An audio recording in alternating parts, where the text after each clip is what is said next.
जब एक सवाल और है कि भजन है, भाई कितना बैरी हो उससे भेद छुपाना नहीं चाहिए, मतलब ये भजन है। लेकिन अब कितनी गंदी राजनीति है कि एक पिता ने सुनील जैन साहब को भी जन्म दिया, आपको भी जन्म दिया। ऐसी गंदी राजनीति होना चाहिए कि भाई के खिलाफ भाई को उतार दो। आप माने इसको कैसे लेते हैं कि ये अच्छी राजनीति मानते हैं, या फिर इसे कहेंगे कि मतलब जो है परिवारों को लड़ा दो और बस देखो तमाशा? इसको अच्छा तो कोई नहीं कह सकता, ये किसी भी दृष्टि से ये अच्छा नहीं है, बल्कि मैं ये कहता हूँ कि ये निंदनीय है। और जो लोकतांत्रिक हमारी कुछ मान्य परंपराएं हैं, उन परंपराओं का उल्लंघन भी है। क्या ये कांग्रेस की पॉलिसी अंग्रेजों वाली डिवाइड एंड रूल, फूट डालो शासन करो, जब उन्हें सागर का ये जो गढ़ है अभेद लगाओ और इसको तोड़ने का सामर्थ्य कांग्रेस पार्टी के बस का नहीं था, तो उन्होंने फिर भाई का सहारा लिया, सगे भाई को इस रण में सामने टिकट देके। ये गलत परंपरा की शुरुआत है और इसका सागर की जनता मुंहतोड़ जवाब देगी, ये मैं विश्वासपूर्वक कहना चाहता हूँ। और ये जवाब जो है, ये जवाब भोपाल तक उसकी गूंज होगी और भोपाल से दिल्ली तक गूंज होगी। सोनिया जी और राहुल जी के भी कानों में इसकी गूंज आएगी और कमलनाथ जी के कानों तक तो निश्चित रूप से पहुंचेगी। सागर की जनता इसका पार्टी में चले गए। मुकेश जैन जी कभी भी पार्टी के ना शुभचिंतक रहे, ना उन्होंने पार्टी के लिए कोई योगदान दिया, ना पार्टी में कभी उन्होंने ईमानदारी के साथ काम किया। ये पूरी पार्टी जानती है। सागर से लेके भोपाल तक उनके विषय में सबको सब ज्ञान है। और सागर की जनता इन्हें मुद्दों से यहाँ वहाँ होने नहीं देगी। लोगों को विकास का जो चस्का लग गया है, विकास के लिए विकास का जो उन्होंने मॉडल देख लिया है, तो अब लोगों की फोकस जो है प्राथमिकता से विकास ही होगा। और जिन्हें विकास नहीं दिखाई दे रहा है, तो ऐसा नहीं कि उन्हें विकास नहीं दिख रहा है। ऑफ द स्क्रीन वो जब हम लोगों से मिलते हैं तो खूब तारीफ के पुलंदे होते हैं। ऑन स्क्रीन उनकी राजनीतिक मजबूरियों के चलते वो विकास को नज़रअंदाज करके और उसके विषय में बात कर रहे हैं। सीनियरिटी का अपना महत्व होता ही है, और प्रभु ने अगर कुछ और सुन लिया और सागर की जनता की जो भावनाएं हैं उसका आदर हुआ, तो मंत्रिमंडल में अगर सागर को स्थान मिलता है तो काम करने की गति और काम की जो वॉल्यूम है वो एकदम कई गुना बढ़ेगा। तो आगे आने वाला 5 वर्ष जो है सागर के लिए बड़ा महत्वपूर्ण होने वाला है, और सागर की जनता उसको डिजर्व भी करती है। एक लंबा समय हुआ हमारा संभागीय मुख्यालय उस तरह के संसाधनों से महरूम रहा।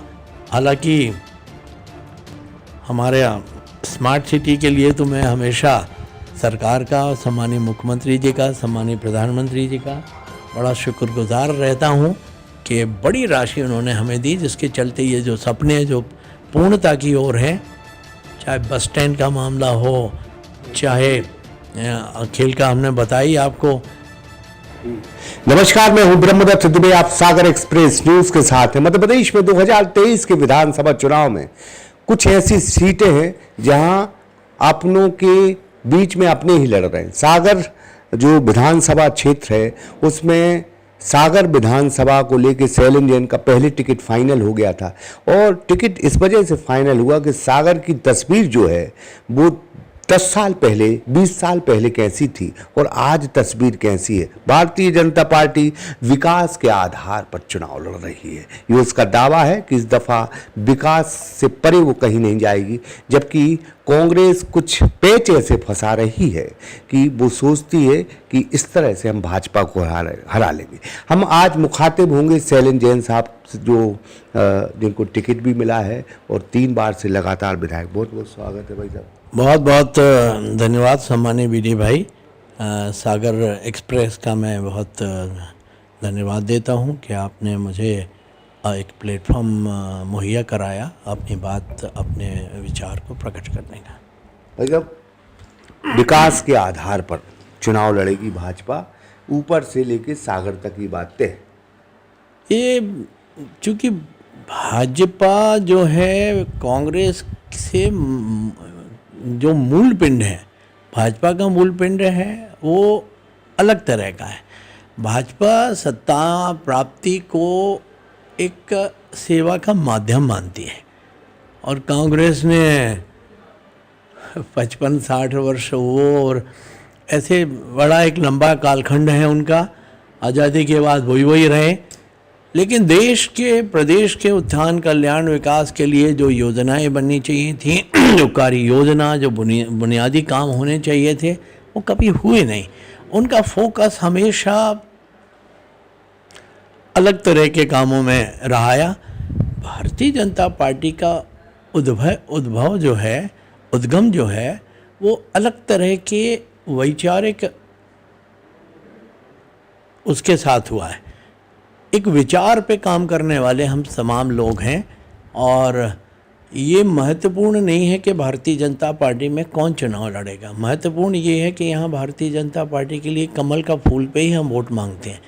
तो आप देखेंगे ना, कल भी हम लोग जब रैली के रूप में नामांकन पत्र भरने गए तो हमारे यहाँ इक्का दुक्का नामशः नारे लगे होंगे, जो उसको भी रोक दिया गया। यहाँ सिर्फ कमल के फूल पे हम लोग वोट मांगते हैं। तो कमल का फूल जिस भी व्यक्ति को मैंडेट होता है, पार्टी अपना निर्णय करती है, तो उसके साथ पूरी की पूरा संगठन, पूरे का पूरा जो विचार परिवार है। भारतीय जनता पार्टी सतह के ऊपर आपको भारतीय जनता पार्टी ही दिखाई देती है।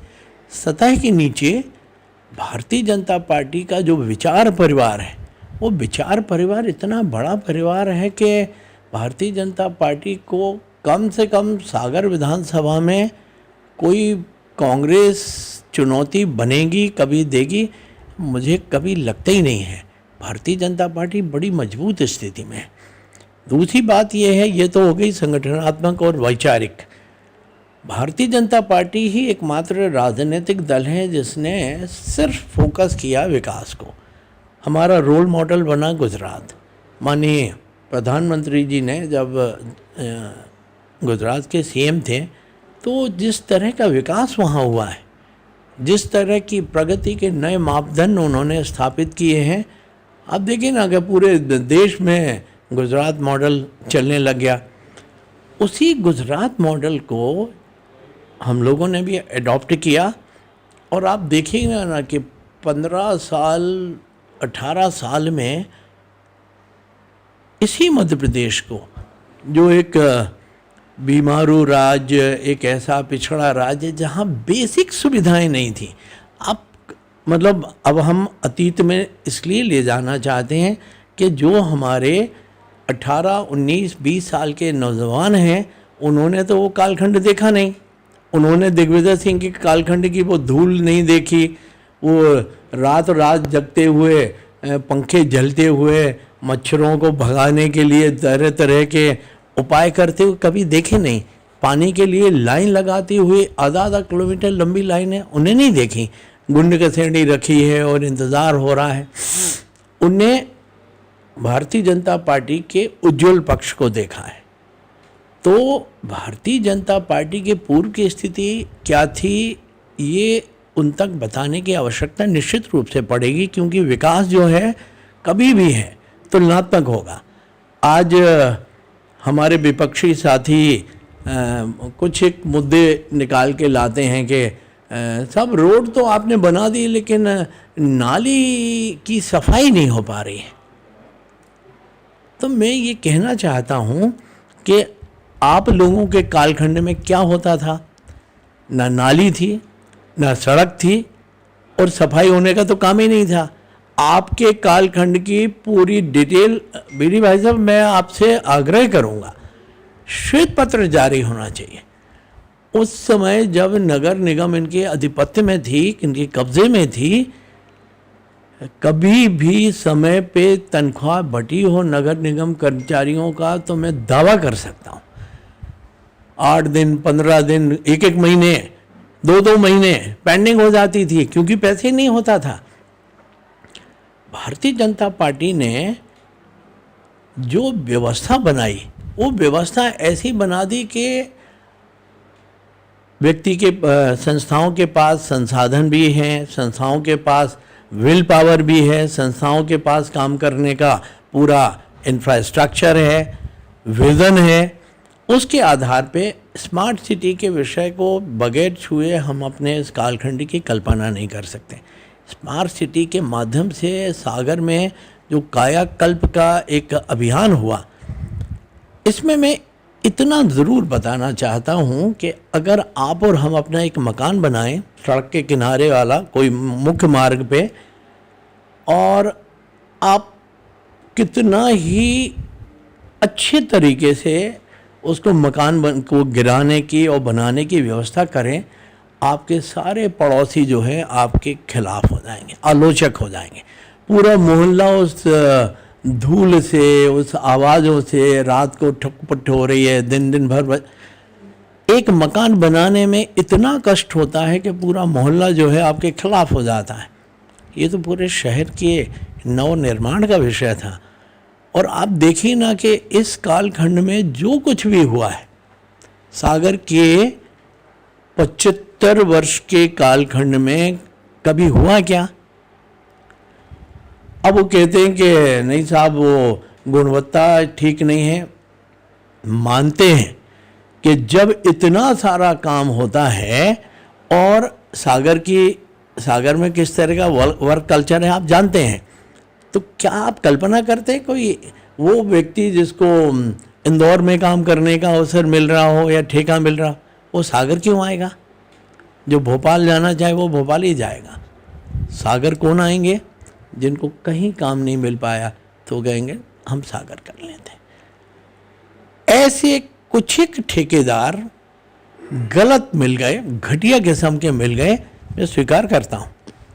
लेकिन शायद ये हमारे आरोप लगाने वाले बंधु भूल जाते हैं वो कालखंड भी कमलनाथ जी का था जब उनके टेंडर हुए। ये तालाब का टेंडर भी उसी समय का है और जो एजेंसी का चयन किया गया वो एजेंसी इन्होंने चयन की थी। कुछ एजेंसियां गलत आ गईं जिसके चलते हुए काम सफ़र हुए हैं। लेकिन आप देखिएगा कि पिछले 5, 7, 8 सालों में जब से हमने स्मार्ट सिटी के काम शुरू किए, ऐसा कोई दिन कभी आपने सुना होगा, देखा होगा कि मैं 2-4 साइट पे नहीं गया हूँ, काम की गुणवत्ता को लेके मेरे बात नहीं की हो। जितने भी फोरम हो सकते हैं, यहाँ तक कि विधानसभा के अंदर टाटा के खिलाफ, सीवर लाइन के खिलाफ बोलने वाला अगर कोई व्यक्ति था, मैं ही था। और मैंने बाध्य किया सरकार को कि एक टीम बनाई, जांच एजेंसी बनाई, ये जांच इनका काम ठीक हो। इसका परिणाम ये हुआ कि सागर में सीवर लाइन का काम लगभग 92 से 95% पूर्ण हो गया। जो प्रसव पीड़ा थी वो समाप्ति की ओर है। और टाटा ने भी लगभग 15-16 वार्डों में ट्रायल कर लिया है। 24/7 पानी देने वाला मध्य प्रदेश के जो गिनती के शहर होंगे उसमें सागर शहर शामिल हो जाएगा। वो शहर जो एक ज़माने में हमने खुद देखा है, लोगों की खपड़ियाँ फूट जाती थी, महिला एक दूसरे के खिलाफ आक्रामक हो जाती थी। पानी की इतनी त्राही त्राही थी, सुबह 4 बजे उठ के वो लाइन में, पानी की लाइन में लगते। वो स्थिति से निकाल के हम 24/7 मतलब व्यवस्था तो हम ये देंगे कि 24 घंटे आप पानी की उपलब्धता रहेगी। हाँ, लोगों के विवेक पे ये निर्भर होगा कि पानी का ठीक ढंग से उपयोग हो, ना कि मोटरसाइकिलों के टायर और वो धोने में। इतना विवेक रखेंगे तो 24/7 पानी देने में हम सक्षम होंगे। और विकास का जहाँ तक मामला है, आपने कहा कि आप विकास पे चुनाव लड़ेंगे।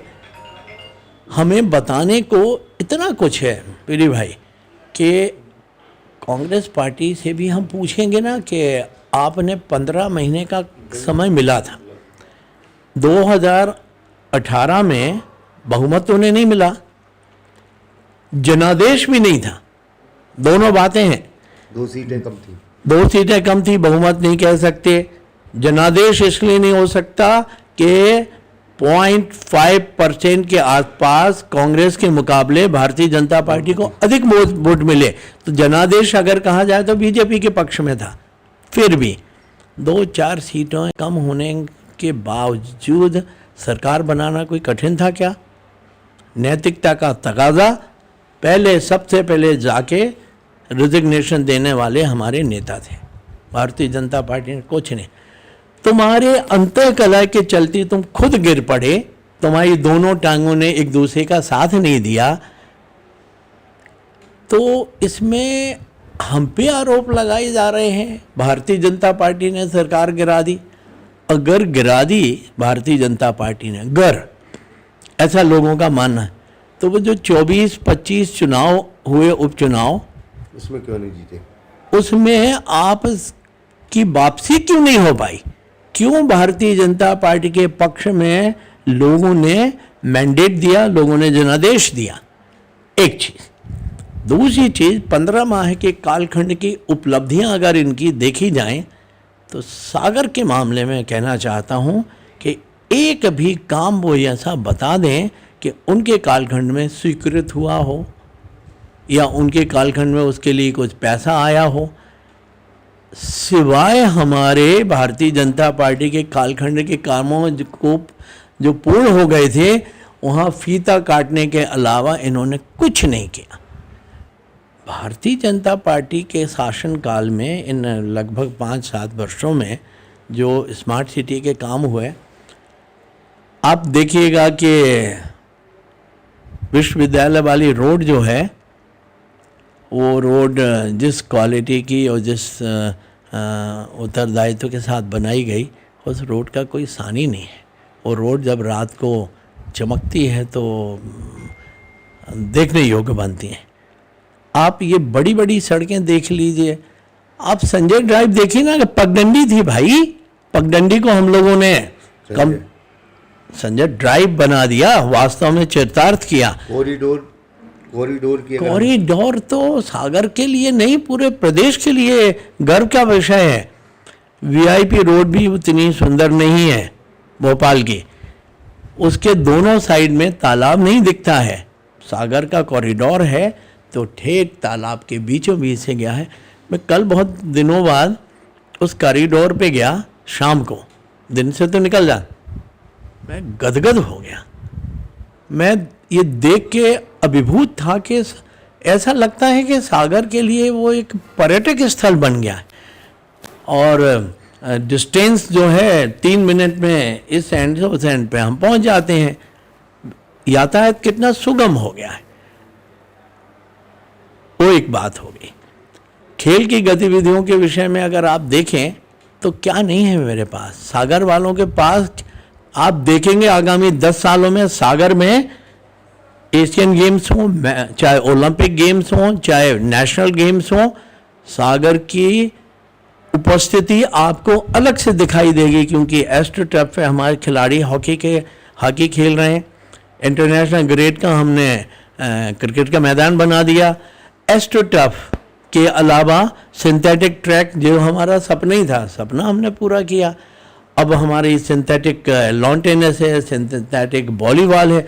ये घुटने उठने पे पट्टा लगा के और रोने वालों का मामला ही ख़त्म हो गया, सब कुछ सिंथेटिक।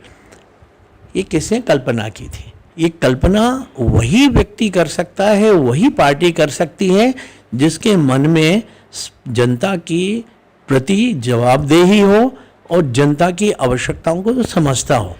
ये जितने भी प्रोजेक्ट बने हैं, ये सिर्फ विधायक जी के मन की या दिमाग की उपज नहीं है, या सांसद जी के या हमारे पार्टी के। सागर की जनता की फीडबैक के आधार पर हम लोगों ने प्रोजेक्ट का चयन किया, और प्रोजेक्ट के चयन के बाद जो कुछ काम हम कर रहे हैं, आप देखिएगा इस समय पिछले 15 दिन में लगभग प्रत्येक दिन एक सड़क बना रहे हैं। आप अभी अभी की सड़कें देखें तो 10 सड़कों के नाम में गिना सकता हूं आप, लेकिन स्वयं देखने जाएं तो ज़्यादा अच्छा होगा। हमारा पंतनगर से तिराहे से लेके संजय ड्राइव तक का रोड, यहाँ से लेके शमशान घाट तक का रोड, मट्ठू पान वाले से लेके शीतला माता मंदिर वाला रोड, ये सारे रोड हम लोगों ने, दिन में तो काम होते ही नहीं है मॉडल डामल वाला, रातों रात जो काम किया है, आप देख के ज़रूर आइए। ये हमारा डेवलपमेंट का मॉडल है, और हम लोग विशुद्ध रूप से डेवलपमेंट पे काम करते हैं, विकास के लिए काम करते हैं, क्योंकि विकास जो है किसी जाति विशेष का नहीं होता है, विकास पे हर व्यक्ति का अधिकार है। लाडली बहना योजना हमारी गेम चेंजर प्लान सिद्ध हुई, महिलाओं के माथे पे एक अलग तरह का आत्मविश्वास का भाव जाग गया, मातृशक्ति के स्वाभिमान में जो इजाफा हुआ है, मैं समझता हूँ कि आधी आबादी पे के अंदर वो स्वाभिमान, वो गर्व का भाव कभी नहीं जग पाया। तो ये काम क्यों नहीं होना चाहिए? और ये काम कोई चुनावी रणनीति नहीं है, ये तो सामाजिक बदलाव के जो प्रयास इनके समय हो जाने चाहिए थे वो हैं। आज ये कह रहे हैं कि ये हमारा विजन डॉक्यूमेंट है, इनके विजन डॉक्यूमेंट पे कौन विश्वास करेगा? इनका विजन डॉक्यूमेंट तो 18 में भी आया, एक भी युवा साथी को 4,000 रुपये महीने का जिन्होंने विजन डॉक्यूमेंट किया क्या भैया? नहीं किया। 2 लाख का पूरा कर्जा किसी किसान का माफ हुआ हो, ये मैंने नहीं कहा कि आप ने 1.5 साल सरकार चलाई, 1.5 साल में क्यों नहीं कर, आप ही बोल रहे थे कि हम 1, 2, 3 काउंटिंग करके 10 दिन में, 15 दिन में सबका माफ कर देंगे, नहीं तो मुख्यमंत्री बदल देंगे। जनता ने 15 महीने में बदल दिया मुख्यमंत्री, सरकार ही बदल दी। उन्होंने कहा आपको जहमत उठाने की ज़रूरत नहीं है, सरकार चलाने वाले सक्षम लोग हैं जिनकी नीयत और नीति में खोट नहीं है, वही लोग सरकार चलाएंगे। और अब मध्य प्रदेश में हो चाहे देश में हो, अब ये फर्जीवाड़ा, झूठे घोषणा पत्र, झूठी चीज़ें, झूठ का पुलंदा, ये पैंतरेबाजी, ये मैनेजमेंट, दिग्विजय सिंह का कालखंड मैनेजमेंट का कालखंड कहलाता। अब ये मिस मैनेजमेंट नहीं चलेगा, अब सिर्फ वही सरकार चलाएंगे, वही पार्टी सरकार चलाएगी जो जनता के भावनाओं से जुड़ के, जनता की आवश्यकताओं को ध्यान में रखते हुए सरकार चलाने का अपना मॉडल बनाए, योजनाएं क्रियान्वित करे, लोगों को स्वावलंबी बनाए, लोगों को आत्मनिर्भर बनाए, शहर के बुनियादी सुविधाओं का विस्तार करे। इन तमाम कामों में अगर कोई दल एक नंबर पे आज पूरे देश में दिखाई देता है तो वो सिर्फ और सिर्फ भारतीय जनता पार्टी है। और मुझे गर्व है कि भारतीय जनता पार्टी में काम करने का मुझे अवसर मिला, और सागर की जनता के प्रति मैं हमेशा धन्यवाद देता हूं कि मुझे एक बार नहीं 3-3 बार सागर से चुना। लेकिन मुझे इस बात का संतोष भी है मेरी भाई कि मैंने सागर की जनता की अपेक्षाओं का और उनकी भावनाओं का आदर किया। मैंने पिछले 15 सालों में कोई अन्य गतिविधियों में, कोई व्यापारिक, कोई ये कुछ किया ही नहीं। मैंने कहा सागर की जनता ने अगर कोई विश्वास हम पे किया है तो मेरा दायित्व होना चाहिए कि हम उनके विश्वास पे खरे उतरें, उनका जो विश्वास है वो अक्षुण्ण बना रहे, और राजनेताओं के प्रति जो नज़रिया नेगेटिव दिशा में जा रहा था वो पुनः पॉजिटिव आए। मैं अपने फुटप्रिंट ऐसे छोड़ के जाऊं कि लोगों को उस तरह के काम करने के लिए बाध्य होना पड़े। वो समय नहीं रहा अब कि ये काम पार्षद करेगा, फला काम सांसद जी करेंगे। जो भी विषय आपको जनप्रतिनिधि के नाते, विधायक के नाते आपके संज्ञान में आए, वो तमाम काम आप करने के लिए बाध्य हैं। ये कोई डिस्क्रिमिनेशन थोड़ी ना है कि फलाना काम तो नाली की सफाई का काम है तो सिर्फ पार्षद की जवाबदेही है। ये सामूहिक जवाबदेही है। नगर के विकास करने का दायित्व हम सब का है, लेकिन एक विधायक के नाते मैं अपना दायित्व ज़्यादा मानता हूँ। इसलिए आप देखिएगा कि जितना काम पिछले 15 वर्षों में इस सागर शहर में हुआ है, अगर 15 वर्ष का एक कालखंड अलग रख दिया जाए और पूर्व का कालखंड अलग रख दिया जाए तो जो तराजू होगा वो ये 15 वर्ष के कालखंड का तराजू भारी होगा। क्योंकि वॉल्यूम के हिसाब से देखा जाए, डिलीवरी के हिसाब से देखे जाए, काम की गुणवत्ता के हिसाब से देखे जाए, अकाउंटेबिलिटी के हिसाब से देखा जाए, तो सागर में निश्चित रूप से बहुत अच्छा काम हुआ है। और आप यहाँ से बाहर निकलेंगे, आप शहर के किसी कोने में खड़े होकर सिक्का उछालिए, वो सिक्का जिस सड़क पे गिरेगा वो सड़क इन 15 साल की देन होगी। ये मैं बिल्कुल विश्वास के साथ कहना चाहता हूँ। और अभी हमारा ये एक पड़ाव है। भारतीय जनता पार्टी ने फिर से मुझे अवसर दिया है, क्योंकि जनता ऐसा चाहती थी। भारतीय जनता पार्टी ने वही किया जो जनता चाहती थी। सर्वे में जो सबसे अच्छे बेस्ट परफॉर्मर्स को चुनने का मसला था, तो माननीय मुख्यमंत्री जी ने मुझे वो जो सर्वे की रिपोर्ट थी वो मेरे साथ शेयर की, अन्य विधायक साथियों के साथ भी की होगी। तो उन्होंने बताया था कि ये आपका देखिए ये पॉजिटिव पक्ष है।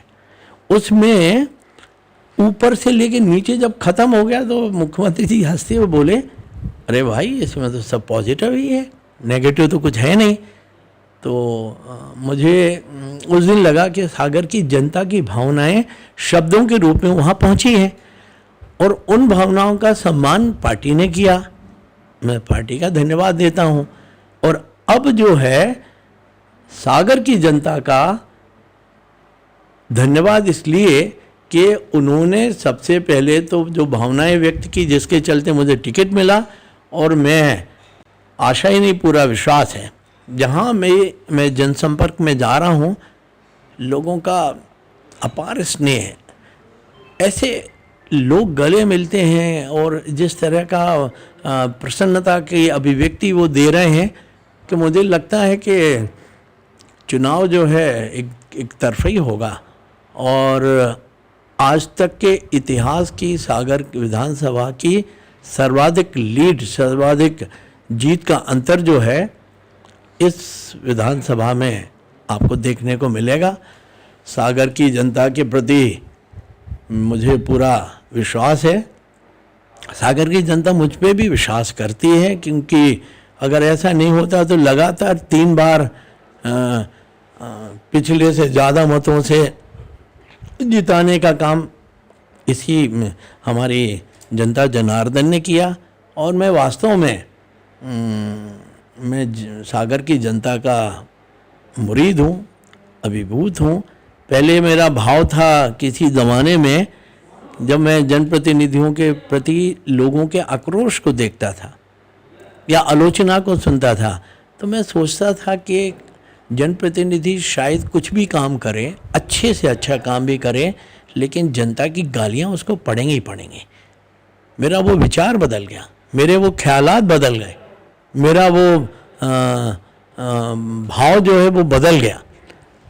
जिस तरह की अभिव्यक्ति सागर की जनता दे रही है, मुझे ये विश्वास बहुत मजबूती के साथ हो गया है कि जो जनप्रतिनिधि जनता की भावनाओं के अनुरूप काम करेगा, उनके सम्मान की रक्षा करेगा, उनके साथ जीवंत संपर्क रखेगा, क्षेत्र में होने वाले कार्यों के प्रति उत्तरदायित्व का भाव रखेगा, सागर के या क्षेत्र के विकास के लिए योजनाएं लाने में, अपनी बात बुलंद करने में, ये तमाम कामों को करने वाले व्यक्ति के बारे में वहाँ की जनता सकारात्मकता के साथ सोचेगी, सकारात्मक भाव का होगा।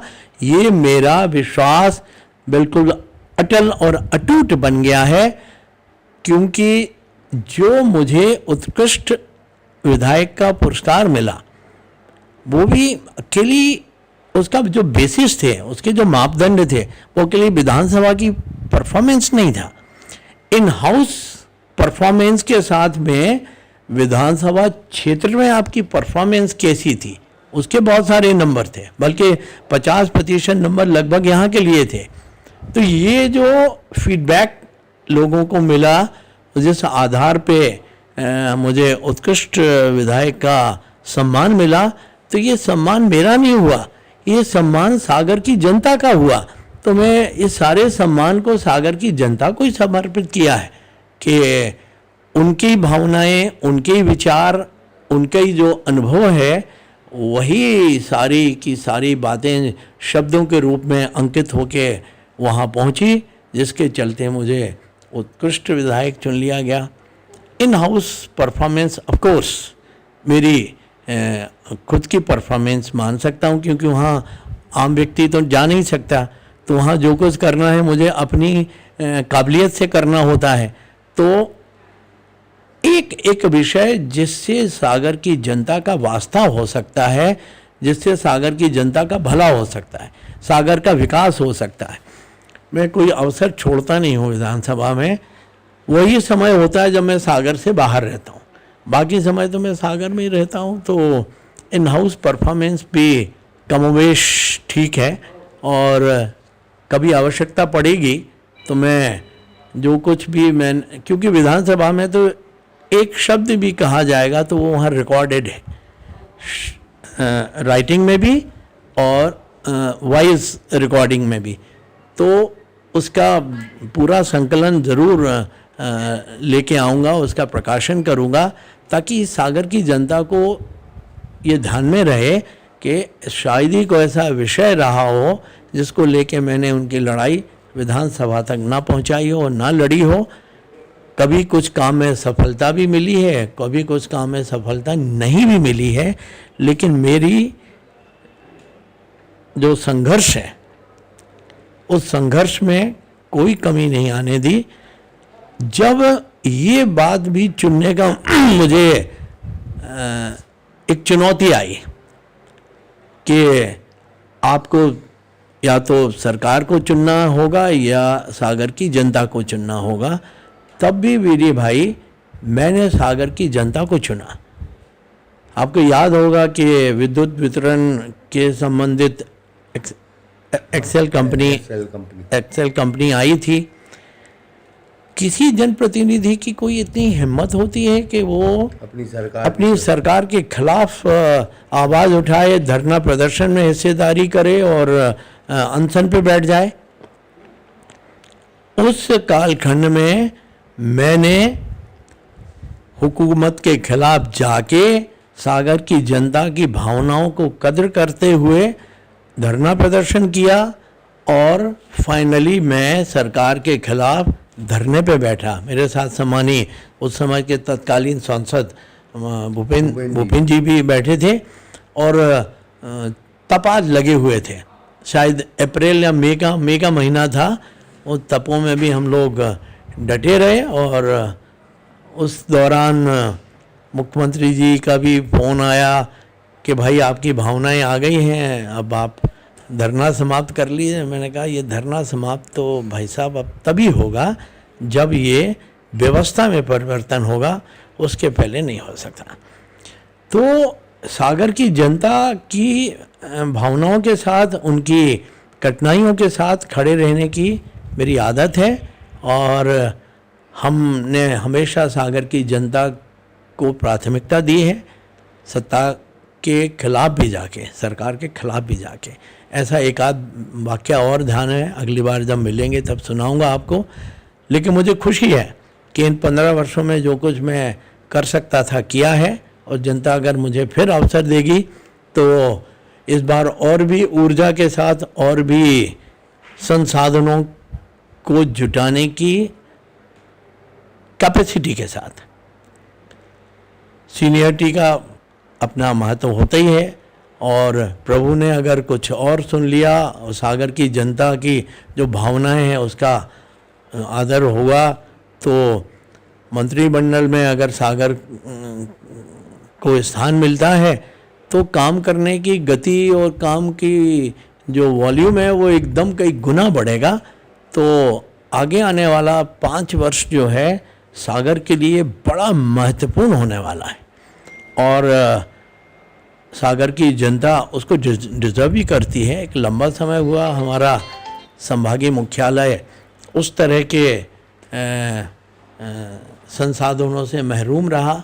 हालांकि हमारे स्मार्ट सिटी के लिए तो मैं हमेशा सरकार का, सम्मानीय मुख्यमंत्री जी का, सम्मानीय प्रधानमंत्री जी का बड़ा शुक्रगुजार रहता हूँ कि बड़ी राशि उन्होंने हमें दी, जिसके चलते ये जो सपने जो पूर्णता की ओर हैं, चाहे बस स्टैंड का मामला हो, चाहे खेल का हमने बताई आपको, हमने इंक्यूबेशन सेंटर बनाया रोज़गार के अवसरों का सृजन करने के लिए।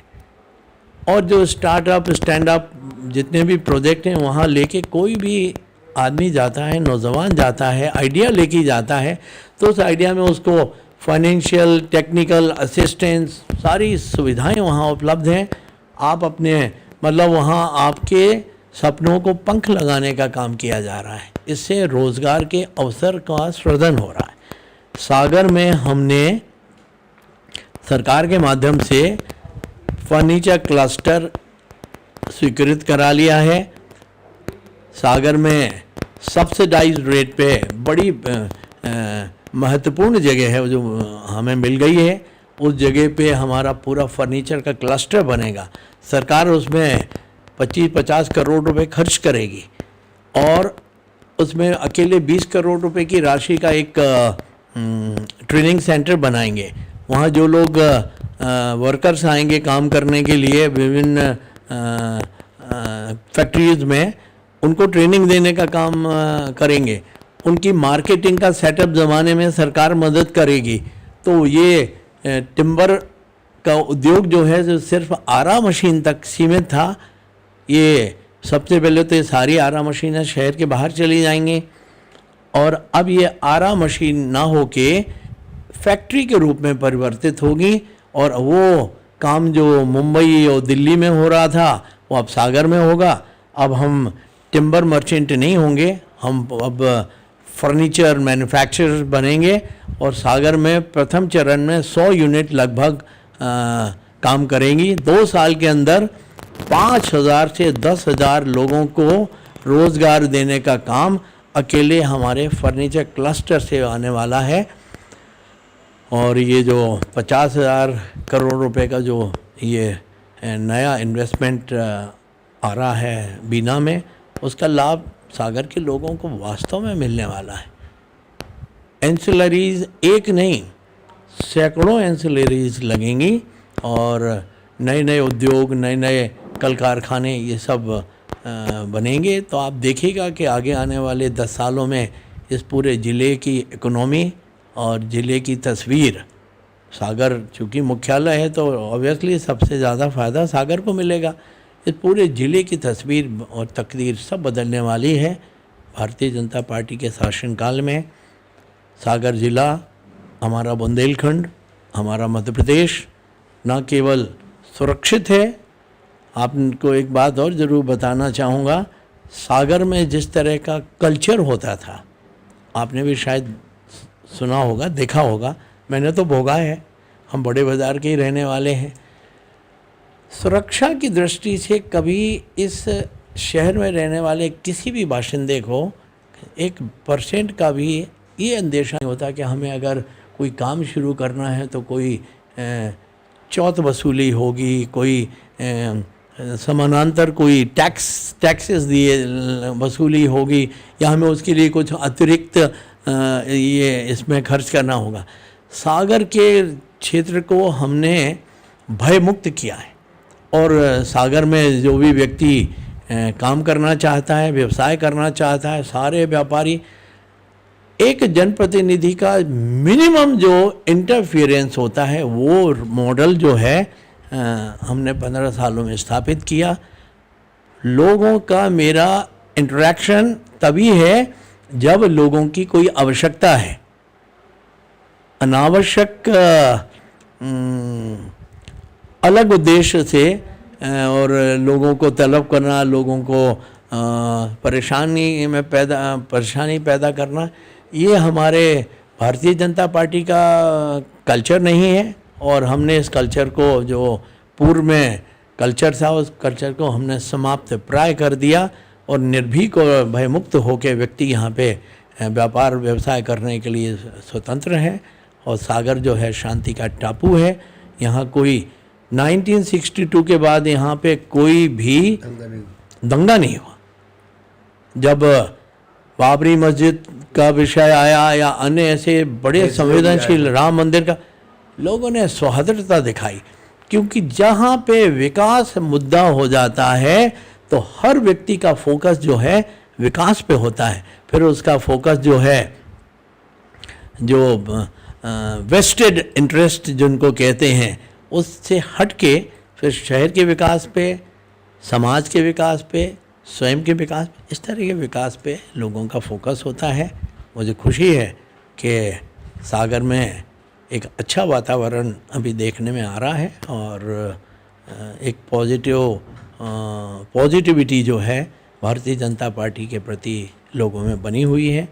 मुझे खुशी इस बात को लेके है कि वो पॉजिटिविटी निर्माण में थोड़ी सी भूमिका मेरी भी है। तो मैं सागर की जनता का विशेष रूप से उनके इस अभिव्यक्ति के लिए और विचारों के प्रकटीकरण के लिए बहुत बहुत धन्यवाद देता हूं, और आपको भी बहुत धन्यवाद देता हूं। जब एक सवाल है कि कांग्रेस आरोप लगाती है कि कहाँ है विकास, विकास उसे दिखता ही नहीं, जबकि ये तुलना होनी चाहिए कि कांग्रेस शासन का विकास और भाजपा का।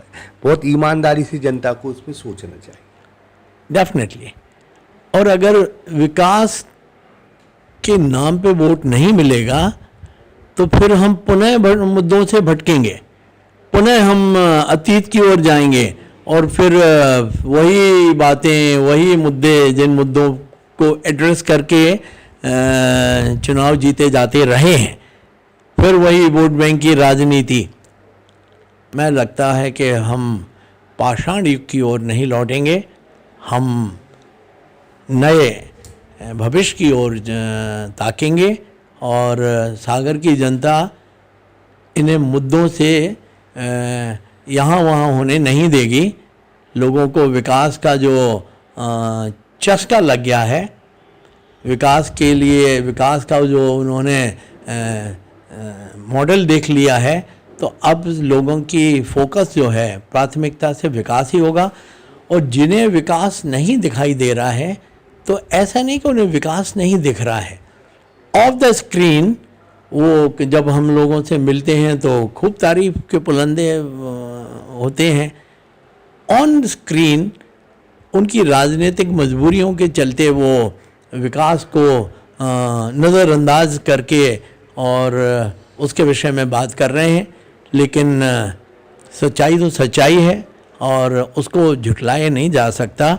जो कुछ भी सड़कें बन चुकी हैं, जो इंफ्रास्ट्रक्चर खड़ा हो चुका है, उसको आप कैसे झुटलाएंगे? वो जीता जागता स्मारक है, उस स्मारक को आप नकार नहीं सकते।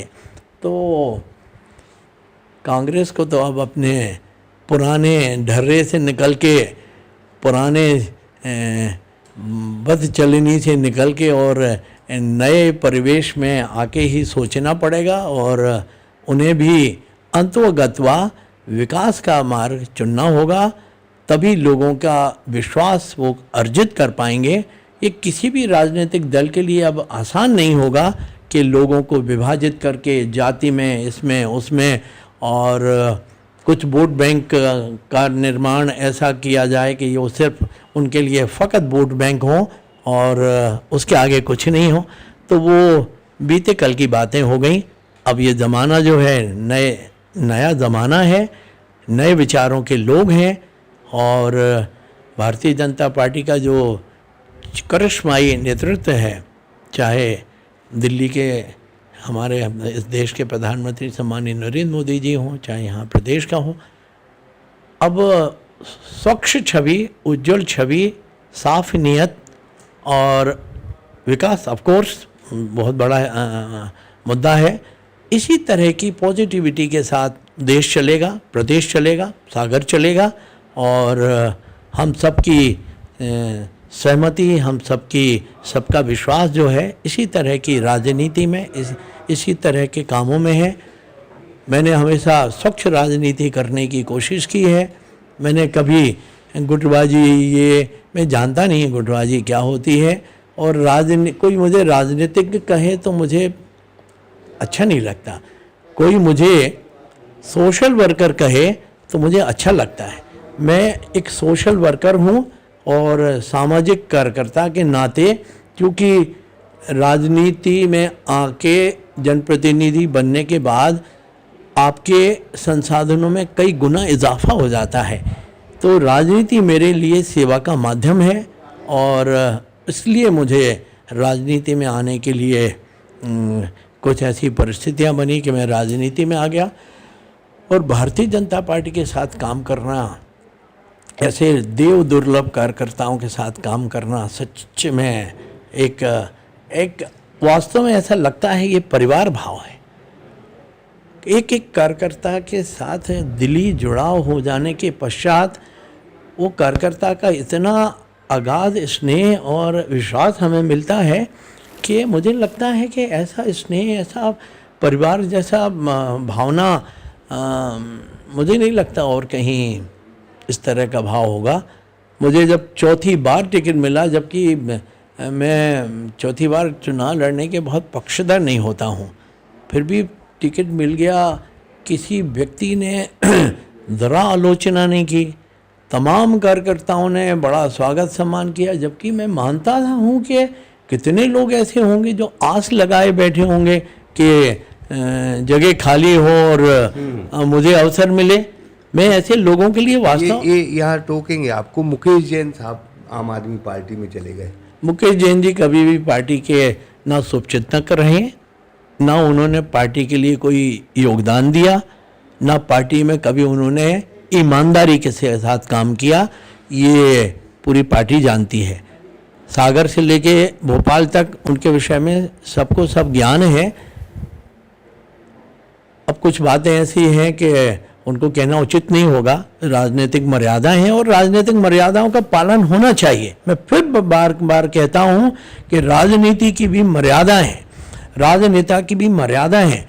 वो मर्यादाएं अगर टूटेंगी तो समाज के लिए और देश के लिए ठीक नहीं है। इसलिए मैं हमेशा कहता हूं कि राजनीति की भी मर्यादा होती हैं, उन मर्यादाओं का हम स्पष्ट रूप से पालन करें तो ये जो व्यवस्था है, ये व्यवस्था निश्चित रूप से ठीक ढंग से चलेगी। अच्छा, एक सवाल और है कि भजन है, भाई कितना बैरी हो उससे भेद छुपाना नहीं चाहिए, मतलब ये भजन है। लेकिन अब कितनी गंदी राजनीति है कि एक पिता ने सुनील जैन साहब को भी जन्म दिया, आपको भी जन्म दिया। ऐसी गंदी राजनीति होना चाहिए कि भाई के खिलाफ भाई को उतार दो। आप माने इसको कैसे लेते हैं कि ये अच्छी राजनीति मानते हैं, या फिर इसे कहेंगे कि मतलब जो है परिवारों को लड़ा दो और बस देखो तमाशा? इसको अच्छा तो कोई नहीं कह सकता, ये किसी भी दृष्टि से ये अच्छा नहीं है, बल्कि मैं ये कहता हूँ कि ये निंदनीय है।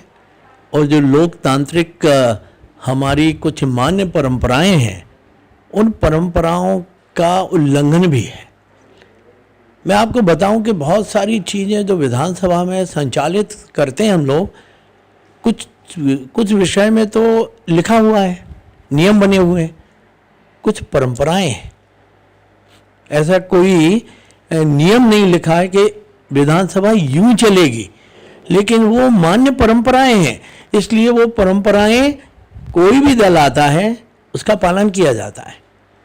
तो उसमें बड़ा स्पष्ट लाइन दी हुई है कि ये नियम है और ये परंपराएं हैं, हम सब उसका पालन करते हैं। तो वो परंपराएं राजनीति क्षेत्र में प्रत्याशियों के चयन करने में क्यों नहीं मान्य होनी चाहिए, और क्या मजबूरी थी जो आपने एक ही परिवार के सगे भाइयों के बीच में दरार पैदा करने का काम किया?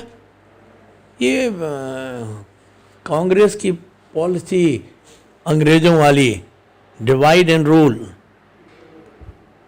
फूट डालो शासन करो, जब उन्हें सागर का ये जो गढ़ है अभेद लगा और इसको तोड़ने का सामर्थ्य कांग्रेस पार्टी के बस का नहीं था, तो उन्होंने फिर भाई का सहारा लिया, सगे भाई को इस रण में सामने टिकट देके।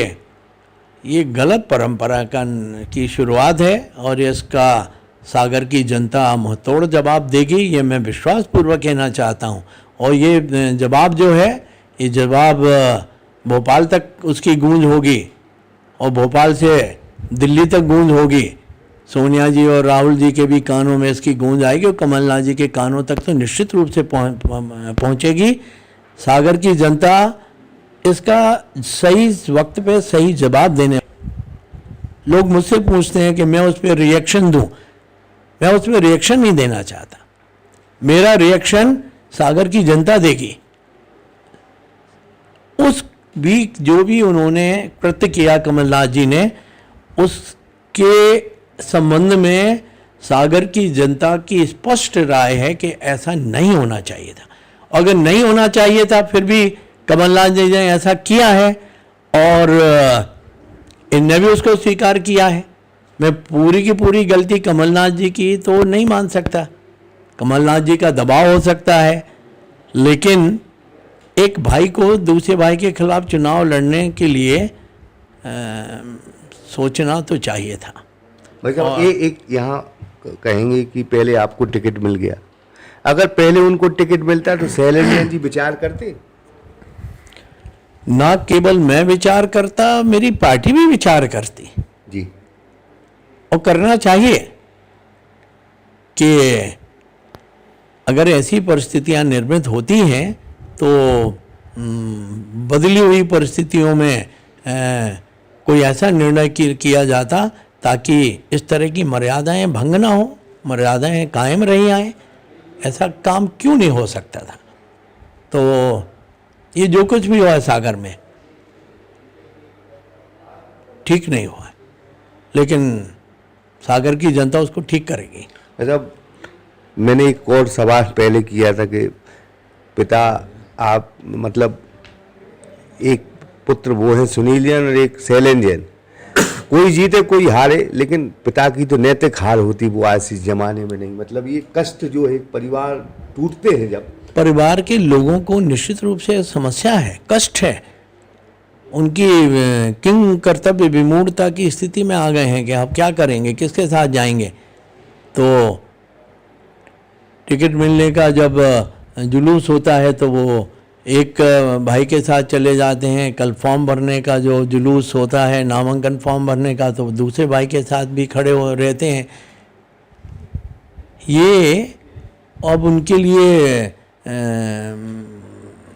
ऐसी मजबूरियां बन गई हैं कि या तो वो तटस्थ रह के घर बैठेंगे, या मैं उन्हें आवाज़ लगाऊंगा तो वो बगैर झंडे पकड़े, बगैर नारे लगाए वो हमारे साथ खड़े हो जाएंगे।